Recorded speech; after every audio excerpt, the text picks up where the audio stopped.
1 Kings chapter 5. When Hiram, king of Tyre, heard that Solomon had been anointed king to succeed his father David, he sent his envoys to Solomon, because he had always been on friendly terms with David. Solomon sent back this message to Hiram.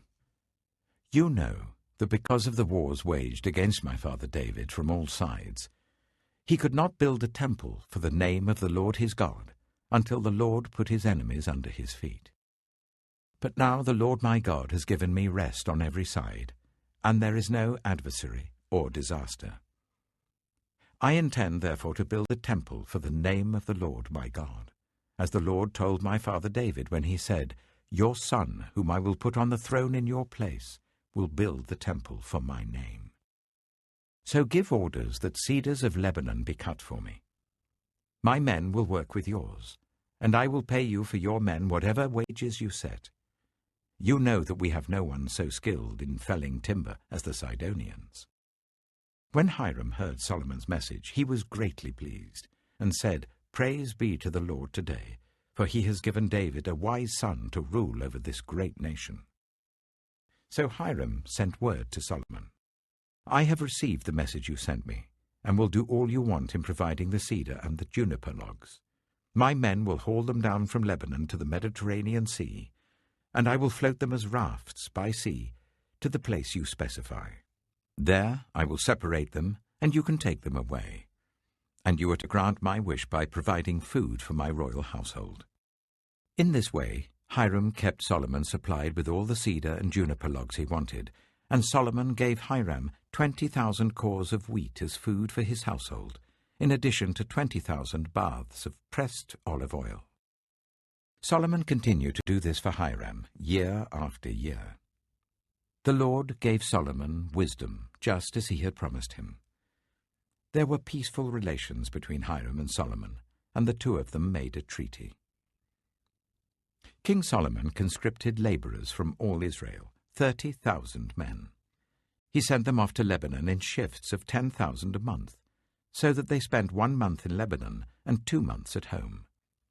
Adoniram was in charge of the forced labor. Solomon had 70,000 carriers and 80,000 stonecutters in the hills, as well as 3,300 foremen who supervised the project and directed the workers. At the king's command, they removed from the quarry large blocks of high-grade stone to provide a foundation of dressed stone for the temple. The craftsmen of Solomon and Hiram and workers from Byblos cut and prepared the timber and stone for the building of the temple. 1 Kings chapter 6. In the 480th year after the Israelites came out of Egypt, in the 4th year of Solomon's reign over Israel, in the month of Ziv, the 2nd month, he began to build the temple of the Lord. The temple that King Solomon built for the Lord was 60 cubits long, 20 wide, and 30 high. The portico at the front of the main hall of the temple extended the width of the temple, that is, 20 cubits, and projected 10 cubits from the front of the temple. He made narrow windows high up in the temple walls. Against the walls of the main hall and inner sanctuary, he built a structure around the building in which there were side rooms. The lowest floor was 5 cubits wide, the middle floor 6 cubits, and the 3rd floor 7. He made offset ledges around the outside of the temple, so that nothing would be inserted into the temple walls. In building the temple, only blocks dressed at the quarry were used, and no hammer, chisel, or any other iron tool was heard at the temple site while it was being built. The entrance to the lowest floor was on the south side of the temple. A stairway led up to the middle level, and from there to the 3rd.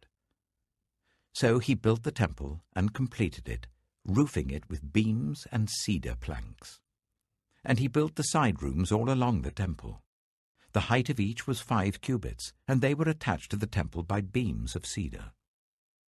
The word of the Lord came to Solomon.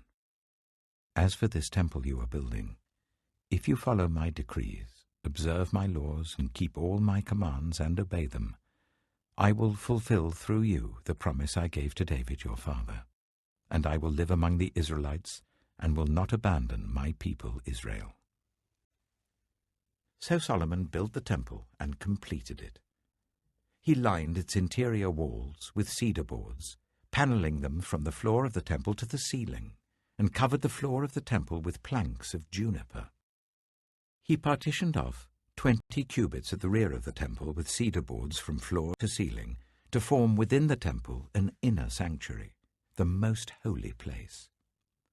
The main hall in front of this room was 40 cubits long. The inside of the temple was cedar, carved with gourds and open flowers. Everything was cedar. No stone was to be seen. He prepared the inner sanctuary within the temple to set the Ark of the Covenant of the Lord there. The inner sanctuary was 20 cubits long, 20 wide, and 20 high. He overlaid the inside with pure gold, and he also overlaid the altar of cedar. Solomon covered the inside of the temple with pure gold, and he extended gold chains across the front of the inner sanctuary, which was overlaid with gold. So he overlaid the whole interior with gold. He also overlaid with gold the altar that belonged to the inner sanctuary. For the inner sanctuary, he made a pair of cherubim out of olive wood, each 10 cubits high. One wing of the first cherub was 5 cubits long, and the other wing 5 cubits, 10 cubits from wingtip to wingtip. The second cherub also measured 10 cubits, for the 2 cherubim were identical in size and shape. The height of each cherub was 10 cubits.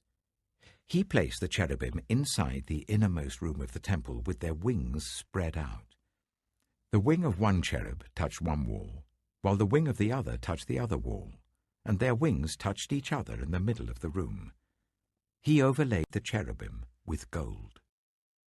On the walls all round the temple, in both the inner and the outer rooms, he carved cherubim, palm trees, and open flowers. He also covered the floors of both the inner and outer rooms of the temple with gold. For the entrance to the inner sanctuary, he made doors out of olive wood that were 1/5 of the width of the sanctuary. And on the 2 olive wood doors he carved cherubim, palm trees, and open flowers, and overlaid the cherubim and palm trees with hammered gold. In the same way, for the entrance to the main hall, he made door frames out of olive wood that were 1/4 of the width of the hall. He also made 2 doors out of juniper wood, each having 2 leaves that turned in sockets. He carved cherubim, palm trees, and open flowers on them, and overlaid them with gold, hammered evenly over the carvings. And he built the inner courtyard of 3 courses of dressed stone and 1 course of trimmed cedar beams. The foundation of the temple of the Lord was laid in the 4th year, in the month of Ziv. In the 11th year, in the month of Bul, the 8th month, the temple was finished in all its details according to its specifications. He had spent 7 years building it.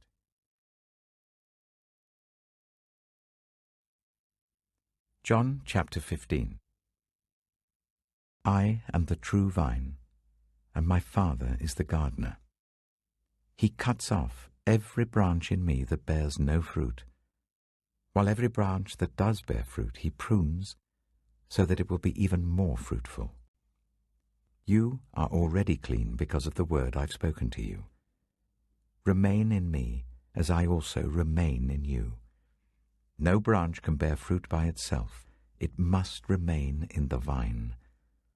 Neither can you bear fruit unless you remain in me. I am the vine.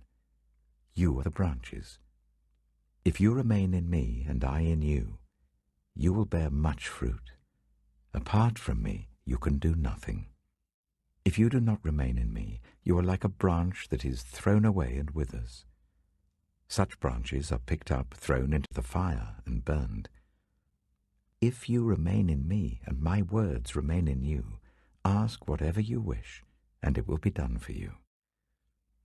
This is to my Father's glory, that you bear much fruit, showing yourselves to be my disciples.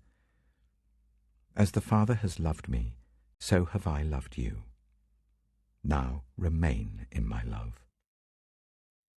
If you keep my commands, you will remain in my love, just as I have kept my Father's commands and remain in his love. I have told you this so that my joy may be in you and that your joy may be complete.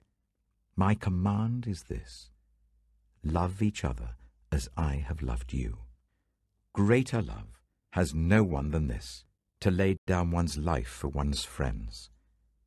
You are my friends if you do what I command. I no longer call you servants, because a servant does not know his master's business. Instead, I have called you friends, for everything that I learned from my Father I have made known to you. You did not choose me, but I chose you and appointed you, so that you might go and bear fruit, fruit that will last, and so that whatever you ask in my name, the Father will give you.